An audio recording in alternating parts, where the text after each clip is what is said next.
The question was, why is it the case that cognitive behavior therapy, I will use the acronym CBT. Are you okay with that? Yes.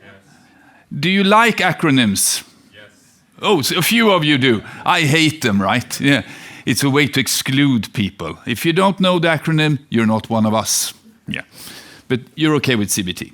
Well, I tell you why. This is the imperialists of psychotherapy who steal, use whatever possible means you can beg or borrow, steal, no, put it in a manual and test if it works. That means mindfulness. Have you heard about mindfulness? Well, it's sort of a CBT technique as well, to relax.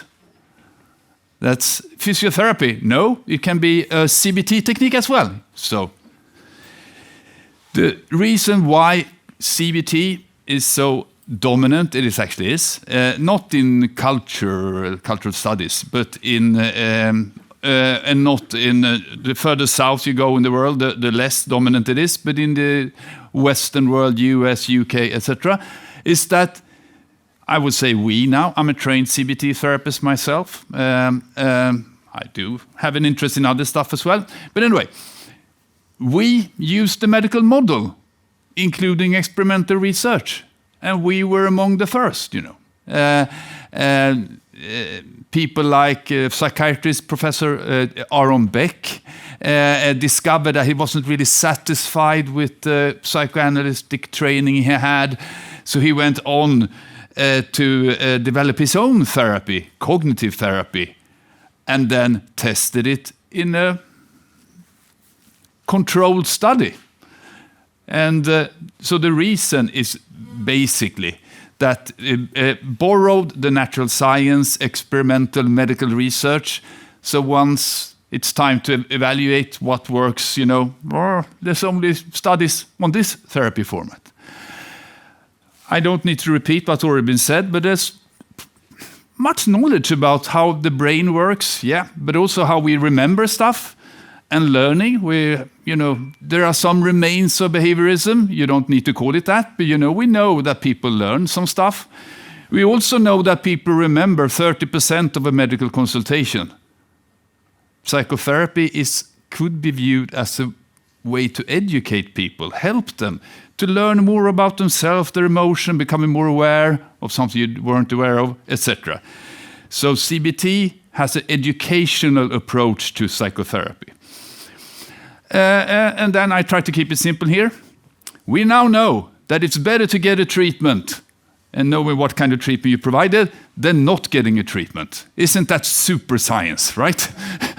And we repeat that several times. I think I've done 200 of those. It's better to get a treatment than not getting a treatment. So running many randomized controlled trials, the concept where you have participants and then you randomly allocate them to getting a treatment A or treatment B or waiting or attention, whatever. When it comes to writing treatment guidelines, it's very hard to ignore. You cannot say, well, psychotherapy, yeah, you can engage in that. But for this problem, if a person is depressed, they really need medication because we have studies showing that. But hey, there are studies very similar showing that a psychological treatment can work as well. Okay, okay. CBT as well then, medication and CBT. So that's sort of one reason why this became so popular. But it hadn't been popular if it hadn't been quite a number of satisfied patients, clients, customers. And why not some of us therapists, who, this seemed to work. A person who has spent 10 years, more than a whole life, constant worrying about this and that, after 15 weeks of a good CBT therapy, have much less problem with the worrying. Isn't that good? Yeah, I think so. And this is reflected in national guidelines, and this is the Swedish ones. The first one who came back in 2010, I was actually part of that. And then in the United Kingdom, we have this concept called IAPT, Improving Access to Psychological Therapies. Yeah, so in a sense, success story. I usually lecture sometimes about the history of clinical psychology. I could give you numerous examples of how this came about. But, of course, there are problems. I will not ask you to raise your hands, but I know that in general public, at least in our part of the world, as much as 20% of people have had some kind of contact with a psychologist, a psychotherapist, or a counselor, etc. Numerous people. But what is that? We don't know really. So when we ask people, what have you received? They don't know because they don't remember exactly. Another problem is that people drop out. We do research on this. We ask clinicians, what's your experience of people just disappearing and dropping out? At least 1 out of 10. But if you ask the patients out in the public, it's rather 2 out of 10. And if we ask the clinicians, what is the reason why people drop out? It's the patient's fault. And if you ask the patients, what is the reason you dropped out? It's the clinicians. It's my therapist. I didn't like my therapist. Okay, over to this. People drop out. Some have been in numerous therapies, And sadly to say, we really cannot predict what works for whom. There's a correlation. I'm happy not to provide you so much stats. I'm used to having graphs and stuff like that. But anyway, we cannot really predict this. If you have a good relationship, that's good. But it just explains 4% of the variance. So it's there, it needs to be there, but it doesn't explain anything. And of course, we have the situation where there are some people who don't have these kind of problems that are suitable for this kind of therapy. Mild concerns, perhaps, that's not really a reason to go to CBT. And then there are people who have very, very severe problems. We heard a question about schizophrenia here, where there's pretty poor evidence that you can increase the effects by adding CBT to pharmacological treatment, slightly. And another thing is negative effects. Those happen sometimes. People sometimes feel worse than they did when they started the therapy. And that's been, in the history of psychotherapy, it's been a bitter pill to swallow here, so we sort of, don't mention that. But obviously it happens, and we need to be clear about that and try to prevent it. So those were some of the problems. We were asked here about, are there any news from psychology? And I'm now focusing on the clinical aspect and CBT. Well, I don't think it's new, but it's very robust that psychological treatments sometimes work really, really well. Good news. Hard to ignore. And it's also not only CBT. That's important to say. There are several studies on other psychotherapy forms, but it's extremely rare if it ever happens that CBT is sort of found to be much inferior to some other psychotherapy. Sometimes they're equally good. And the metaphor we use in psychotherapy research for this is the dodo bird from Alice in Wonderland. If you read Alice in Wonderland, the dodo bird is the judge in a competition where everyone runs away all over the place, and then he stops the game and says, now there's time for the prizes. Everyone has won and everyone should have the prize. It's a really nice metaphor. Sadly, it's also an example of how we human beings tend to behave badly because those were extinct because of us. One of many animals. Right? Another interesting aspect is that the psychodynamic sort of ancestors of the Freudian tradition, psychodynamic treatment research is really catching up for some problems and very much inspired by CBT. It looks very similar to, it's just using different words. Emotional regulation versus very, very similar. Or mentalization, which is very cognitive in nature. Right? Another trend is, and I think it was mentioned somewhere during the day now, this thing with psychiatric diagnosis. I hope I'm not stepping on psychiatrists' toes now, but they have some problems. One thing being, they're almost always comorbid with other problems. And there are numerous ways that you can be depressed. And two people with the same diagnosis might not even share one symptom almost. That's a problem. But it's not a problem in terms of steering you towards what kind of problems is this person suffering from. So they help us, but can never replace a good case conceptualization. Clinical formulation, etc. Right. And then it was touched upon here just recently.